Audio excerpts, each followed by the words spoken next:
तो भारतीय इतिहास में आपको मिलेंगे 12 प्रकार के पुत्र। मैं आपको एक एक करके नाम बताऊंगा उन पुत्रों के। तो सबसे श्रेष्ठ जो पुत्र माना गया है वो माना गया है औरस पुत्र को।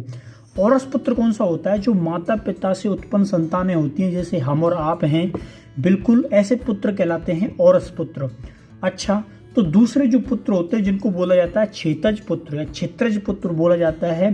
तो ऐसे पुत्र होते हैं कि उस स्त्री से उत्पन्न जो पुत्र होते हैं जिनके पिता की मृत्यु हो जाती है, या जिनके पिता रोगी होते हैं, या जिनके पिता नपुंसक होते हैं, और जो महिला होती है वो किसी और के साथ संबंध बनाती है और किसी के साथ संभोग करती है, और जब कोई पुत्र उत्पन्न होता है तो ऐसा पुत्र जो है वो कहलाता है क्षेत्रज पुत्र। तो इस पुत्र को दूसरे नंबर का सबसे श्रेष्ठ पुत्र माना जाता है।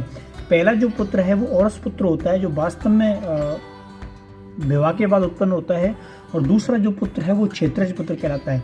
तीसरा जो पुत्र होता है उसको बोलते हैं दस्तक पुत्र, यानी कि जिस पुत्र को गोद ले लेते हैं तो वो जो पुत्र है वो कहलाता है दस्तक पुत्र। याद रखना है, इसे तीसरे नंबर का सबसे अच्छा पुत्र माना जाता है।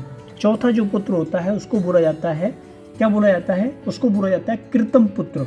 अच्छा, कृतम पुत्र का मतलब क्या होता है?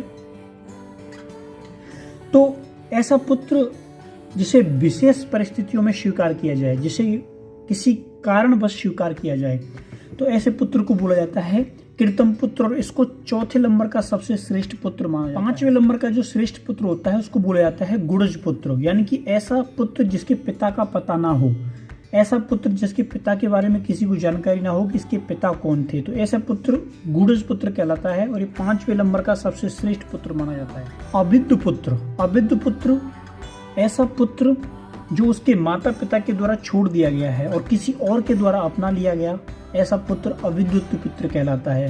तो ये जो पुत्र है वो छठे नंबर का सबसे श्रेष्ठ पुत्र माना जाता है। कानन पुत्र, कानन पुत्र सातवें नंबर का सबसे श्रेष्ठ पुत्र माना जाता है।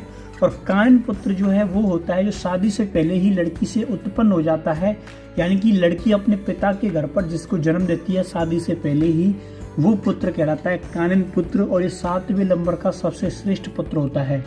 अब वो मालूम है कि लड़की घर पर किस पुत्र को जन्म दे सकती है?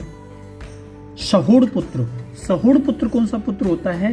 तो याद रखिए, जब लड़की जो होती है वो विवाह से पहले ही गर्भवती हो जाए, विवाह से पहले ही गर्भ धारण कर ले, लेकिन जैसे ही गर्भ धारण करे और घर वाले उसकी शादी करा दे और उसके बाद पति के घर जाकर पुत्र को जन्म दे, तो वो जो पुत्र होता है वो सड़ो पुत्र कहलाता है। कीर्तक पुत्र, तो ऐसा पुत्र जो माता पिता के द्वारा पैसे देकर खरीदा जाता है उसे बोला जाता है कीर्तक पुत्र। और ऐसा पुत्र जो है वो 9वें नंबर का सबसे अच्छा पुत्र माना जाता है। पौन भर्व पुत्र, पौन भर्व पुत्र कौन सा होता है?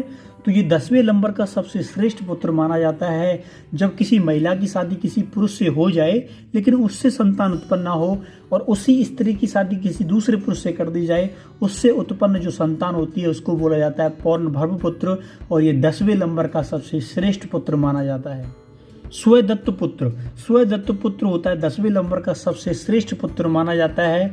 जब कोई बालक, जब कोई व्यक्ति किसी दूसरे को अपना पिता स्वीकार कर ले, यानी कि किसी का अपनी इच्छा से पुत्र बन जाए, जिनको आजकल बहुत बन जाते हैं, किसी को पिता स्वीकार कर लेते हैं, तो ऐसे पुत्र को 11वें नंबर का सबसे श्रेष्ठ पुत्र माना जाता है। पार्षव पुत्र, 12वें और अंतिम नंबर का जो पुत्र है, यानी कि पुत्रों में सबसे बेकार पुत्र और सबसे तुच्छ पुत्र जिसको माना जाता है, यानी कि कोई ब्राह्मण जब किसी शूद्र महिला के साथ संभोग करके जो पुत्र उत्पन्न करता है तो उस पुत्र को पार्षव पुत्र बोला जाता है।